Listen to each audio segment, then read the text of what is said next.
In this video, we will discuss about the preparation of element chlorine, its properties and its uses. Scheele discovered the chlorine gas in 1774 by the activity of hydrochloric acid on manganese dioxide. In 1810, Davy built up its elemental nature and recommended the name chlorine by the virtue of its color. It is greenish yellow gas and it has a pungent smell. Let's now discuss about the preparation of chlorine gas. It can be prepared by three methods.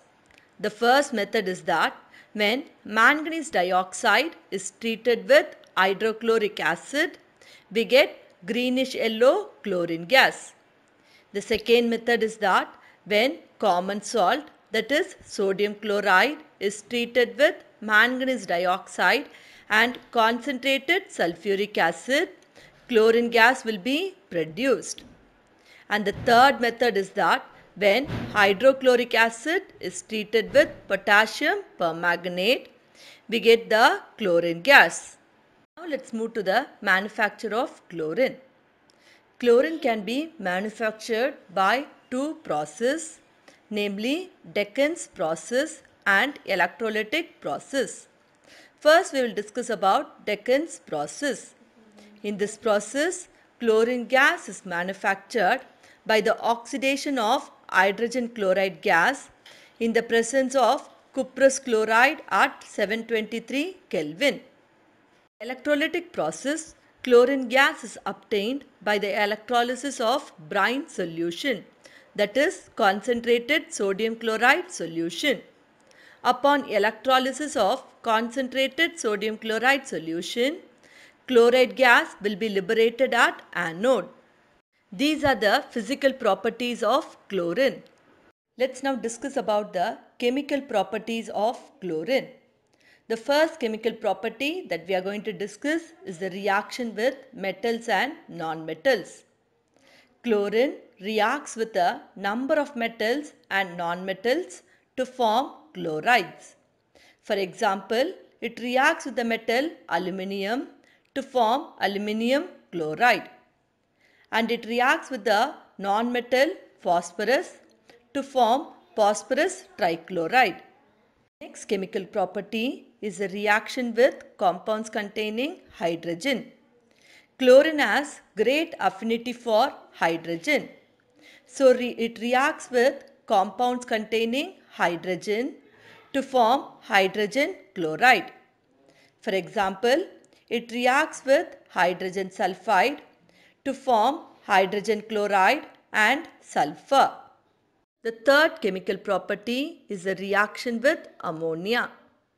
When chlorine is treated with excess ammonia, it forms nitrogen and ammonium chloride. The second case is that if excess chlorine is treated with ammonia, nitrogen trichloride and hydrogen chloride will be formed.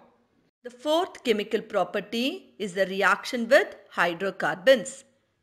When chlorine is treated with saturated hydrocarbons, it gives substitution product. For example, when methane is treated with chlorine in the presence of sunlight, we get a substitutional product, that is methyl chloride.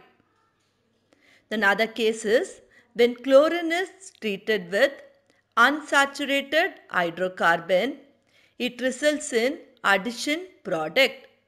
For example, when ethene is treated with chlorine at room temperature, chlorine molecule will add across its double bond and it forms 1,2 dichloroethane.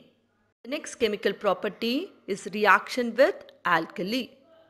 When chlorine is treated with cold and dilute sodium hydroxide, it forms sodium chloride and sodium hypochlorite and water.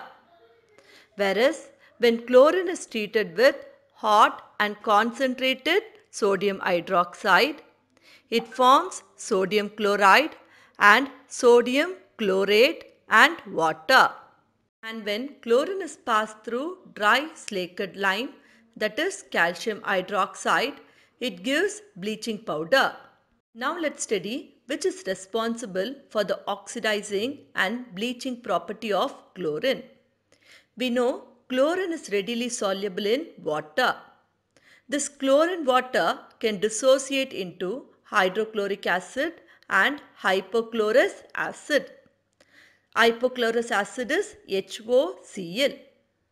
This hypochlorous acid is unstable and it breaks down into hydrochloric acid and it releases nascent oxygen. The nascent oxygen produced is responsible for its oxidizing and bleaching property. Chlorine acts as a oxidizing agent. It can oxidize ferrous to ferric. For example, when chlorine gas is passed through acidified ferrous sulfate is converted to ferric sulfate.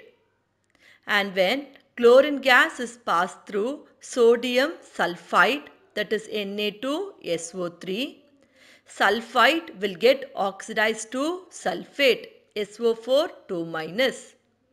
And when chlorine gas is passed through sulfur dioxide will get oxidized to sulfur trioxide. And this sulfur trioxide formed will be dissolved in water to form sulfuric acid. And when chlorine gas is passed through iodine will get oxidized to iodate. And this iodate form will be dissolved in water to give iodic acid. Chlorine can act as a bleaching agent.